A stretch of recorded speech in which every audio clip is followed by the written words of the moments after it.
നമസ്തേ. ഐശ്വര്യവും പുരോഗതിയും സമ്പൽ സമൃദ്ധിയും ഉണ്ടായി ജീവിത വിജയവും കൈവരിക്കുവാൻ കുബേരപ്രതിമ വീട്ടിൽ വയ്ക്കാറുണ്ട്. എന്നാൽ ഈ പ്രതിമ ഏത് ദിശയിൽ വെച്ചാലാണ് ഐശ്വര്യം കടാക്ഷിക്കുക എന്നതിനെപ്പറ്റി പലർക്കും ഇന്നറിയത്തില്ല. കുബേരപ്രതിമ കഷ്ടതകളൊക്കെ മാറ്റി ഐശ്വര്യവും സമ്പത്തുമൊക്കെ കൊണ്ടുതരുന്നു എന്നാണ് വിശ്വാസം. ചില വീടുകളിൽ നിരന്തരം ഉണ്ടാകുന്ന വഴക്ക്, സ്വസ്ഥതക്കുറവ് എന്നിവയ്ക്കുള്ള പോംവഴിയായി പലരും കുബേരപ്രതിമ വാങ്ങിവെക്കാറുണ്ട്. വീട്ടിൽ ശരിയായ ദിശയിൽ കുബേരപ്രതിമ വയ്ക്കുകയാണെങ്കിൽ അപ്രതീക്ഷിത ഐശ്വര്യങ്ങൾ വന്നു ചേരും. കുടുംബത്തിലെ വരുമാനം വർദ്ധിക്കും. ശത്രുദോഷം ഇല്ലാതാകും. ജോലിസ്ഥലത്താണ് വയ്ക്കുന്നതെങ്കിൽ ജോലിയിൽ അഭിവൃദ്ധിയും വരുമാന വർധനവും ഉണ്ടാകും. കുട്ടികൾ പഠിക്കുന്ന മേശയുടെ മുകളിലാണ് വയ്ക്കുന്നതെങ്കിൽ വിദ്യാഭ്യാസപരമായി വലിയ നേട്ടങ്ങൾ ഉണ്ടാകും. അലസതയൊക്കെ മാറി കുട്ടികൾക്ക് പഠനത്തിൽ നല്ല ഏകാഗ്രത ലഭിക്കുമെന്നും വിശ്വാസം. കിഴക്ക് ദിശയിലേക്ക് നോക്കിയിരിക്കുന്ന രീതിയിൽ കുബേരപ്രതിമ വയ്ക്കുന്നത് നല്ലതാണ്. സന്തോഷവും സമാധാനവും സാമ്പത്തിക ഉന്നതിയും ഉണ്ടാകുവാൻ ഈ ദിശയിലേക്ക് നോക്കിയിരിക്കുന്ന കുബേരപ്രതിമ സഹായകരമാണ്. വടക്കു ദിശയിലും കുബേരപ്രതിമ വയ്ക്കാവുന്നതാണ്. ഐശ്വര്യവും സമ്പത്തും സമാധാനവുമൊക്കെ വീടുകളിൽ ലഭിക്കുകയും ഈ ദിശയിലേക്ക് നോക്കിയിരിക്കുന്ന കുബേര വിഗ്രഹം ഇറങ്ങിപ്പുറപ്പെടുന്ന കാര്യങ്ങളിൽ വിജയം കൈവരിക്കുവാൻ സഹായിക്കും. കുബേരപ്രതിമ ആരെങ്കിലും സമ്മാനമായി തരുകയാണെങ്കിൽ അത് വളരെയധികം ഗുണം ചെയ്യുമെന്ന് വിശ്വസിക്കുന്നു. എന്നാൽ വിഗ്രഹം പറഞ്ഞു വാങ്ങുകയല്ല, മറിച്ച് അറിഞ്ഞു തരുകയാണെങ്കിൽ മാത്രമേ ഈ ഫലം സിദ്ധിക്കുകയുള്ളൂ.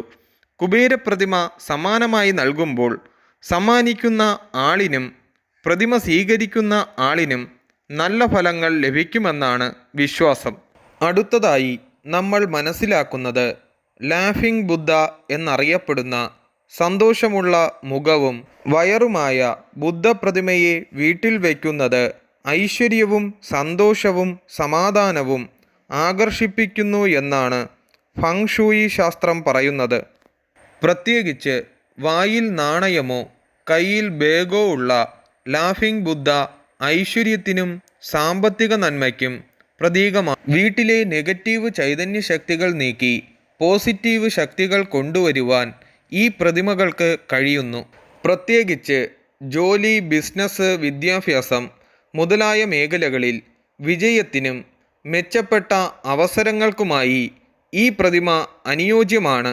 ഏറ്റവും കൂടുതൽ ആളുകൾ ഉപയോഗിക്കുന്ന ഭാഗ്യവസ്തു ആയതിനാൽ ലാഫിംഗ് ബുദ്ധയെ എങ്ങനെ പരിപാലിക്കണം, എവിടെ വയ്ക്കണം എന്നിങ്ങനെ സംശയങ്ങൾ അനവധിയാണ്.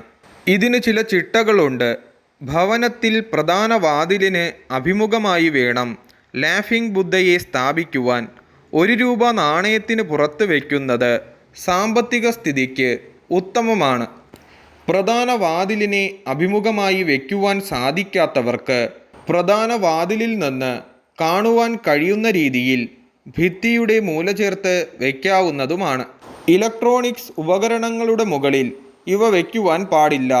തറനിരപ്പിൽ നിന്ന് ഉയർന്നതും വൃത്തിയുള്ളതുമായ ഭാഗത്തെ ലാഫിംഗ് ബുദ്ധയെ സ്ഥാപിക്കാവൂ.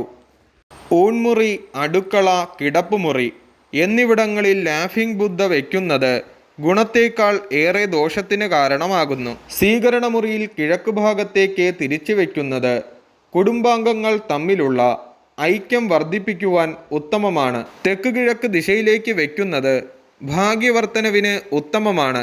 ഓഫീസിലും വ്യാപാര സ്ഥാപനത്തിലും ഇരിക്കുന്ന വ്യക്തികൾക്ക് അഭിമുഖമായി വയ്ക്കുന്നതാണ് ഫലപ്രാപ്തി. കുബേരദിക്കായ വടക്കു ഭാഗത്തേക്ക് തിരിച്ചു വെച്ചാൽ സാമ്പത്തിക ലാഭം ഉണ്ടാകുമെന്നാണ് വിശ്വാസം. ഒരിക്കലും തെക്ക് ഭാഗത്തേക്ക് തിരിച്ചു വയ്ക്കരുത്.